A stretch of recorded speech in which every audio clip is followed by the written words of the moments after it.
daal dinay mot nag 5 mois mu demandé waat liberté provisoire ñu daal di koy rejeté mu nekkat beneen mbir boo xam ne ni am na ci le cas Lat Diop ñu koy toppee dañu ne dañ ko corrompre depuis très longtemps 5 mois li nga xam ne ni moo di dossier bi entendre nañ ko ci fond bi mais ba tey benn loo xam ne ni sénégalais ñu ngi koy xaarandi ñu tëj ko wala ñu bàyyi ko mu dem dara amagu ci dañ ko daal di tegandi noonu ne mandat de dépôt boobu tey. nañu bàyyi Lat Diop mu ñibbi këram. deful dara état du Sénégal. bu ñu ko bàyyee ba pare.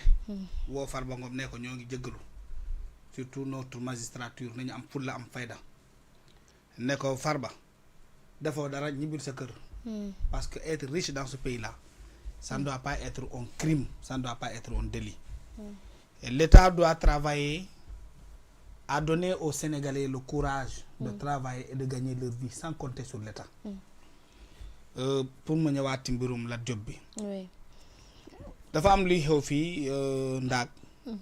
buñ ci jugul nous allons tous payer les prix ou le prix même de cette complicité entre guillemets dont nous serons coupables.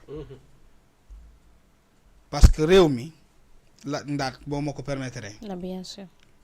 mënoo fi jàngee sa baay musul la fayal école primaire. école privée autant pour moi. sa yaay musul la fayal école privée nga jàng fi école primaire dem fi collège dem fi lycée dem fi université organiser concours boo xam ne état moo ko organiser boppam. ñëw nga gagné ko mu jël 2 millions wala 3 jox la ne la pour nga waajal xaw ma na comprendre nga fi nga yoo xam nga ñi génn ENA dañ lay jox benn somme pour nga préparer. bu dee gouverneur nga ak yooyu ay rappel. nga ñëw taxaw ne réew moomu dafa ruiné loolu mooy wax ji est-ce que Sénégal dafa ruiné wala ruiné wul. mosul ruiné. 4500 milliards nga àbb ko ci dëkk. di rey nit ñi ci dëkk boo xam ne dette bi dafa ëpp. dañoo nëbboon chiffres yi waaye bu ñu la nëbbee chiffres yi yow sa wareef xam nga lan la. oui tëj sa làmmiñ liggéey loolu lay dëgg.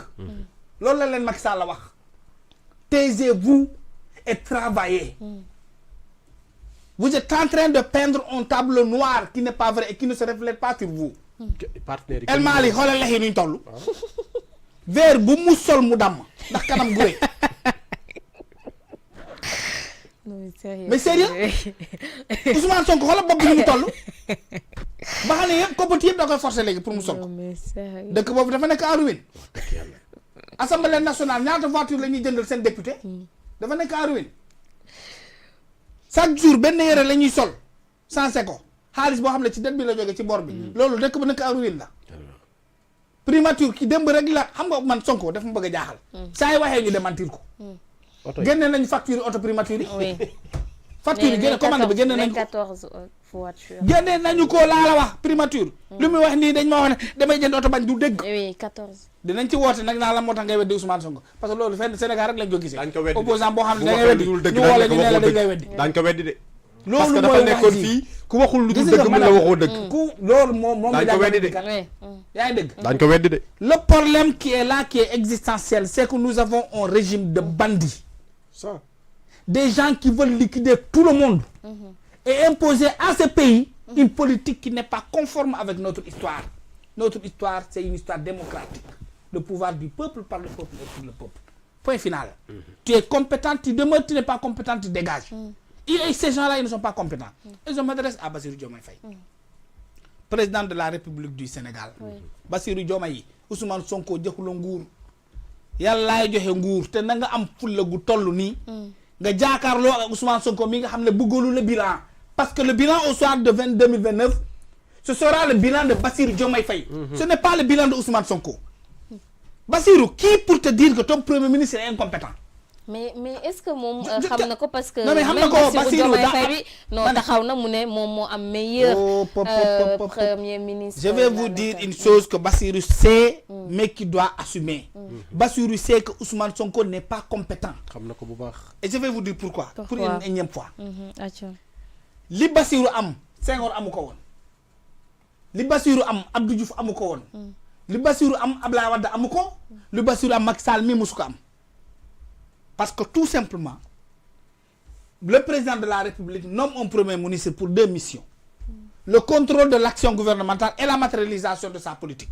du loolu. loolu loolu moo tax président di nommer premier ministre. la loolu lañ koy doyee. le contrôle de l'action gouvernementale et la matérialisation de la vision politique du chef de l'État. Bassirou amul vision. amul programme. amul 3 livres solution. Ousmane Sonko moo am ñetti livres solution. bii mu présenté ko en 2019 Yérim ne ko foo far Tijaan nga wala Murid nga wala nen mu mer. comme moom boo ko laajee question bu sensible moom question yi sensible day mer. élection présidentielle mu andi livre programme. El Malick tey ko ne ko livre yi boo ko tijjee rek foo joxoñ boo amee problème mu sotti. parce que livre yàlla la. bu ñu génnee ñu indil ñu Sénégal vision 2050 loolu tamit du livre. mu nekk ñaata livre. kan moo génne livre yooyu Ousmane Sonko moo ko génnee moo am vision. Bassirou am sens ki nga xam ne moo am vision moo am programme moom la tabb premier ministre kon Ousmane Sonko doit contrôler sa propre politique mais aussi matérialiser sa propre vision. Est-ce que ça devrait lui poser des problèmes?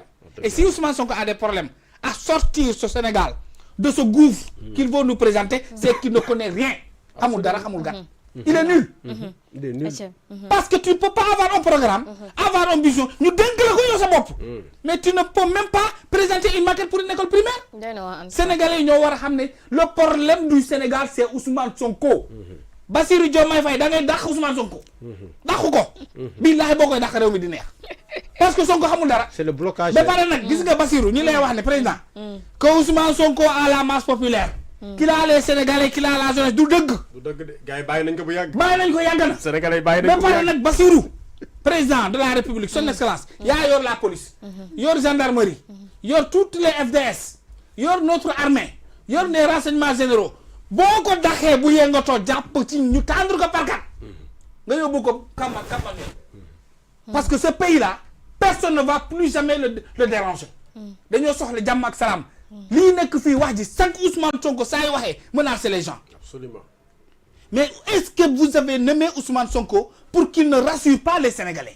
Tous les discours de Ousmane Sonko ne sont pas des discours qui rassurent, mais qui menacent, qui disent aux journalistes que dinañu tëj seen organe de presse, qui disent aux entreprises que vous allez fermer parce que, qui disent aux fonctionnaires nous allons baisser vos prix, qui disent vos salaires, qui disent aux Sénégalais que nous allons enlever les subventions, les taxes, les subventions.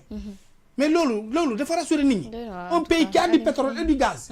Est-ce que nous n'avons pas besoin d'un régime qui nous rassure, qui nous fait rêver, qui dise à l'enseignant que dans 5 ans, parce qu'il y aura du pétrole et du gaz, que nous allons bénéficier des recettes, vos salaires vont augmenter.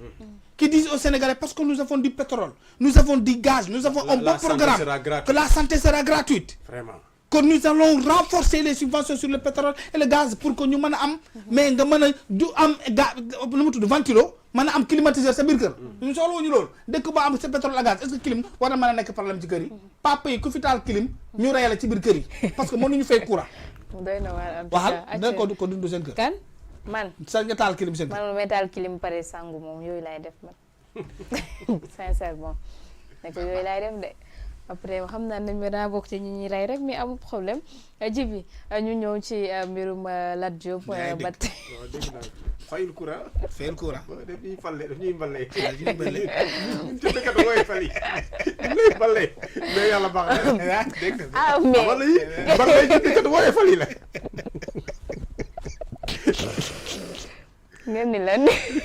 Bass moo war a am moo war a am pënc gis nga am audace un pays on ne le gouverne pas avec la menace. man de xaaruma loolu ci Bass. ku loolu la war a def. ku naan sama mooy président de la république sama fauteuil bi bul ko lor ñu. gis nga fii kooku man xaaruma ci fii ku fi jéem a manifester. police ak gendarmerie. lacrymogène Macky Sall yi ñoo gën a saf. te ñoom la ñu yor moom la ñu yor. waaw nii nañ de dem si wala. naa ko dàq ñu am jàmm réew mi du am jàmm tant que kii moo nekk à la tête de ce pays là. du ñu am naataange du ñu am yokkute tant que. akay lacrymogène dina metti trop loolu mooy dëgg ji bi il faut oser la vérité. non parce que mënu ko dàq. mënu ko parce que xam nga tax mënu ko dàq. parce que gis nga grand. un président de la République buñ ko falee ñaar rek mën a am mënul am ñett c'est-à-dire que mu xam ni mooy président de la République wane ko taxawee ko jëfee ko wala mu dem nekk leneen. da ko dàq de. xam nga li ma la wax Kande. xam nga fan la ñëpp man fan la sama yaakaar tase. ba mu ne sama fauteuil bi bul ko lor ñu xool ko te dinaa def tout pour nga remplacer ma. say waaw baax na. mais Kandé da nga mës a dégg ci àdduna président bu wax loolu. mais si je me trompe Djibi si je ne me trompe pas. Pastef ndax jàppoo ne article 30 bu nga xam ne nii moom Senghor